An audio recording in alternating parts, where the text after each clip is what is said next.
Sa ganda mong taglay, Makasingkasing ng summer, May mabibilangan na rin. buntuhan pagsama. sila'y maaaking. Kunhaing sagana halikas na yaman, Kanipaan, nganduntian na kabukiran. Ngunit sa kabila ng kagandahang ito, may mga banta rin tayong hinaharap. Pagkalbo ng kagubatan, polusyon sa ilog, at pagbabago ng klima, unti-unting naaapektuhan ang ating kabuhayan at kaligtasan. Kapag hindi tayo kumilos, tayo rin ang mawawalan. Ang ating mga anak, apo, at susunod na henerasyon ang magdudusa. Sa pamamagitan ng simpleng pagtatanim, pagdilig nito, paglilinis sa ating bakuran,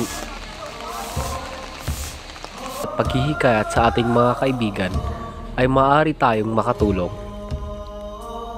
pero may pag-asa sa pagtutulungan ng komunidad, pamahalaan at kabataan. Sapagkat hindi lang tayo ang makikinabang sa ating kalikasan. Makikinabang rin ang mga taong nakikipagsapalaran sa buhay, mga batang musmus, at si Totoy na nangangarap ng malusog at payapang kapaligiran.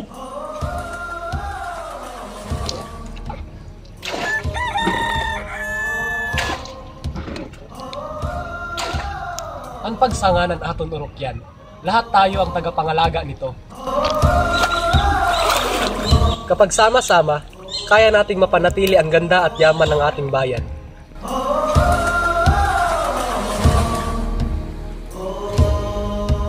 Sa ganda mong taglay, sila'y maaaking.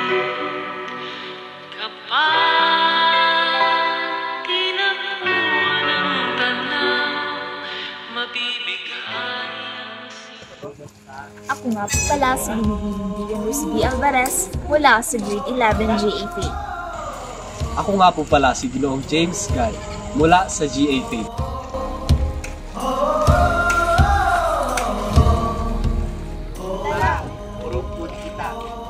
Tara, urugpod kita.